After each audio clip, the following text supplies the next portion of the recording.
Right. Welcome to this Take a Break with Sylvia and Peter. This is just an informal conversation about mental health. And Sylvia and I will be looking into different topics in every little sort of 10-minute session, so we don't spend too much of your time. So the intention is for you to have a break, take a cup of tea, have a coffee if you like. We do, and we'll probably drink from it as we talk, because it's just an informal chat about topics in mental health. And as we've said before, say it again, we might just say things that nobody wants to hear or that other dare not say. But that's the whole point. We want you to engage with what we say. Agree, disagree, let's have the debate. So I'm Peter Abrahamsen, and with me I have Sylvia Bruce. And Sylvia, would you just quickly tell everybody who you are and what you do? Oh yes, thanks Peter, and welcome everyone.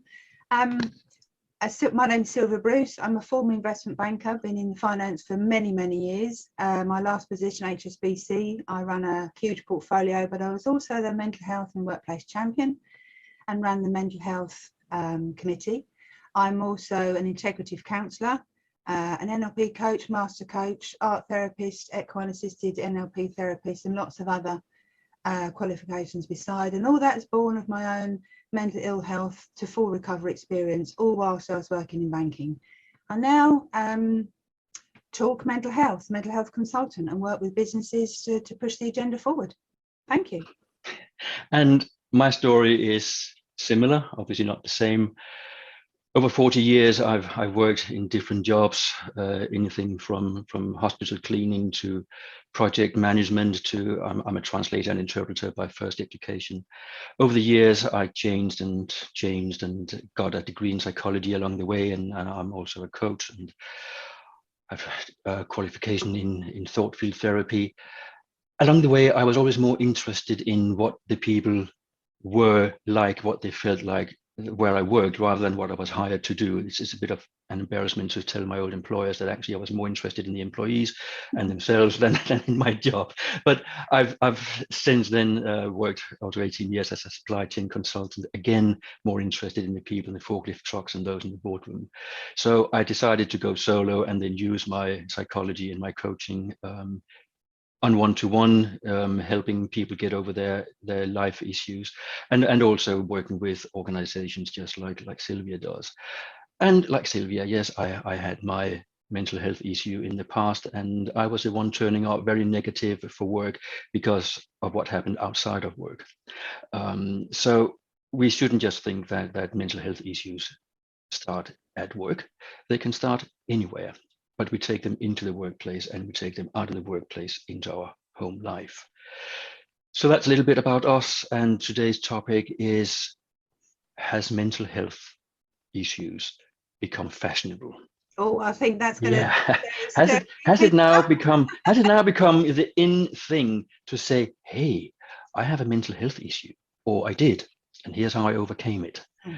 So that's what we're going to spend a few minutes discussing. And I just wonder, Sylvia, if you have some opening thoughts on that little thorny issue. The actual phrase, has it become fashionable? As I said, I think that would immediately stir people up and get them a bit of attention. I don't know whether it's fashionable. However, I do know, and obviously a lot more people are talking about their mental health, but they're technically talking about their poor mental health. Because we don't hear people talking about their mental health in terms of decision making, problem solving, how they stay cool, calm and collected when the proverbial stuff is hitting the fan, how they manage their stress, how they look after their mental health. There is an element of more and more people talking about their poor mental health, which I do think is brilliant. My sort of slight hesitation there, as you can sense, there's a bit of a but, is for what purpose? Now, they're fantastic stories. They're amazing stories. They're incredible stories that, in my opinion, must be told and must be heard and listened to. But there's also that slight caveat of, for what benefit? Is it simply to tell the story, to normalise that we all have mental health and we all have physical health? So we could all potentially have poor mental health. And let's talk about it to reduce the stigma, reduce the fear around it. The more we know about something, the less fearful it becomes. It's almost like a seesaw. but there is an element of just telling my story, and Yeah, you know what's there the is. Yeah. impact.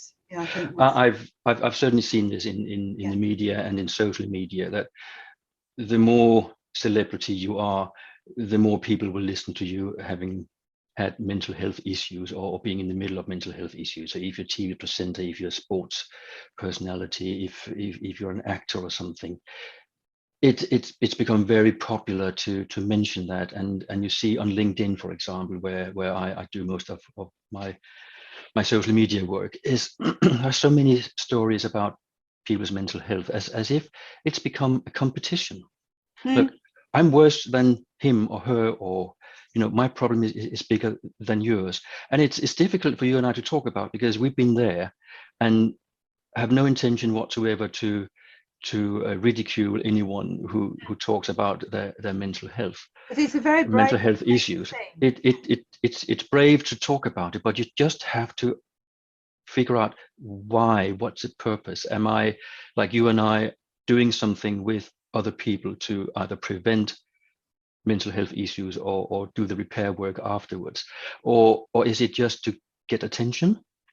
Because where we were before, nobody talked about mental health problems at all. It was just not, it didn't exist. To then gradually we have the mental health awareness day or week or month or whatever it is, and people talk about it for that day, week or month, and then it dies again. To now, are we hitting saturation? Is this a Me Too campaign that has gone too far, where people get fed up? Oh, not another story. I don't know, but I don't want to kill it either, because it is important that we keep the pot boiling. Definitely, I'm certainly encountering that through people that I know, and that sort of mental health fatigue, or poor mental health fatigue, is slightly creeping in, as you say. Oh, not another story. At the same time, it is still someone's personal story that needs to be heard and needs to be told and needs to be listened to.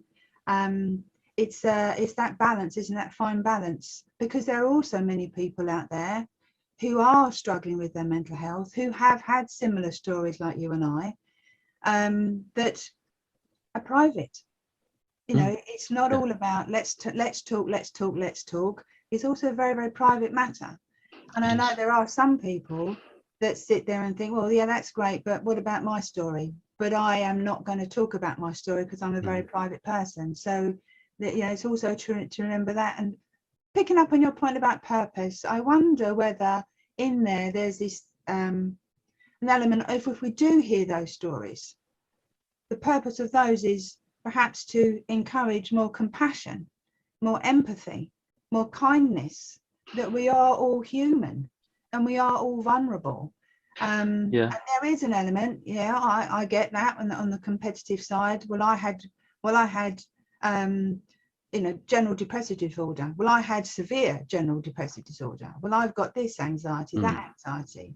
But what's the underlying purpose of getting everyone to talk? That's the whole idea, to normalise the conversation. At the same time, we don't want it to tip into, it becomes meaningless when people start to use the language, oh, my OCD is really bad today.